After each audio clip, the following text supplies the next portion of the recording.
दोस्तों, क्या आपको पता है भगवान गणेश को क्यों प्रिय है दुर्वा? जानिए इसको चढ़ाने का नियम और पौराणिक कथा। गणेश जी को विघ्नहर्ता कहा जाता है। माना जाता है दुर्वा चढ़ाने से सभी प्रकार के विघ्न दूर होते हैं और कार्य सिद्ध होते हैं। दुर्वा को पवित्र और शुद्ध माना जाता है।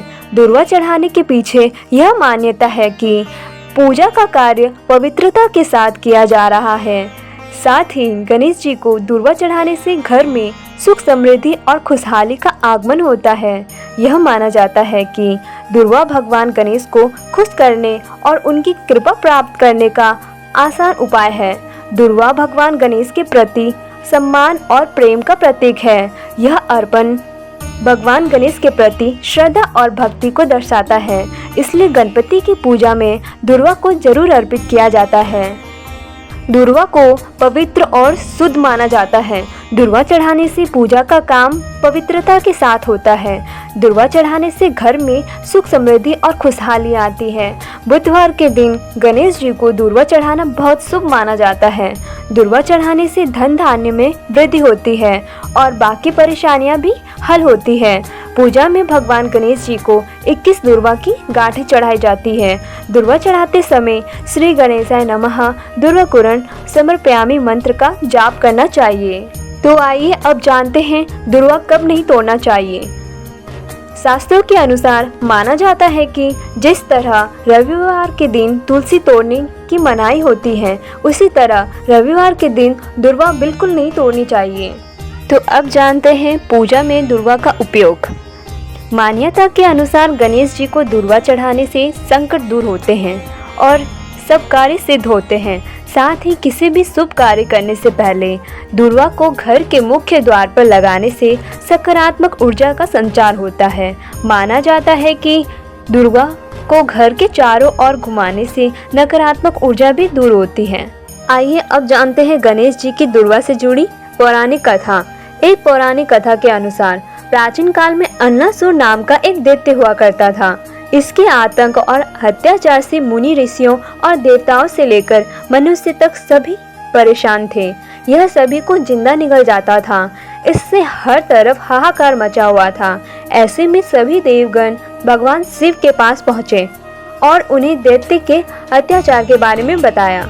उन्होंने भगवान से विनती की कि वो इस दैत्य को खत्म कर दे। इस पर भगवान शिव ने कहा कि दैत्य अन्नासुर का नाश सिर्फ गणेश जी ही कर सकते हैं। इसके बाद सभी देवगणों ने मिलकर गणेश जी से प्रार्थना की और दैत्य के नाश की विनती की। तब भगवान गणेश दैत्य के पास पहुँचे और उसे निगल लिया। भगवान ने राक्षस को निगल तो लिया, लेकिन राक्षस को निगलने के बाद उन्हें पेट में जलन होने लगी। तब ऋषि कश्यप ने उन्हें 21 दुर्वा घास खाने को दी, जिससे उनकी जलन शांत हुई। तभी से माना जाता है कि गणेश जी की दुर्वा को चढ़ाने से गणेश जी बहुत प्रसन्न होते हैं। आइए साथ ही एक और पौराणिक कथा सुनते हैं। पौराणिक एवं प्रचलित श्री गणेश कथा के अनुसार एक बार देवता कई विपदाओं में घिरे थे। तब वो मदद मांगने भगवान शिव के पास आए। उस समय शिव के साथ कार्तिकेय तथा गणेश जी भी बैठे थे। देवताओं की बात सुनकर शिव जी ने कार्तिकेय व गणेश जी से पूछा कि तुम में से कौन देवताओं के कष्टों का निवारण कर सकता है। तब कार्तिकेय व गणेश जी दोनों ने ही स्वयं को इस कार्य के लिए सक्षम बताया। इस पर भगवान शिव ने दोनों को परीक्षा लेते हुए कहा कि तुम दोनों में से जो सबसे पहले पृथ्वी की परिक्रमा करके आएगा, वही देवताओं की मदद करने जाएगा। भगवान शिव के मुख से यह वचन सुनते ही कार्तिकेय अपने वाहन मोर पर बैठकर पृथ्वी की परिक्रमा के लिए निकल गए। परंतु गणेश जी सोच में पड़ गए कि वह चूहे के ऊपर चढ़कर सारी पृथ्वी की परिक्रमा करेंगे तो इस कार्य में उन्हें बहुत समय लग जाएगा। तभी उन्हें एक उपाय सूझा। गणेश अपने स्थान से उठे और अपने माता पिता के 7 बार परिक्रमा करके वापस बैठ गए। परिक्रमा करके लौटने पर कार्तिकेय स्वयं को विजेता बताने लगे। तब शिव जी ने गणेश से पृथ्वी की परिक्रमा ना करने का कारण पूछा। तब गणेश ने कहा, माता पिता के चरणों में ही समस्त लोक हैं। यह सुनकर भगवान शिव ने गणेश जी को देवताओं के संकट दूर करने की आज्ञा दी।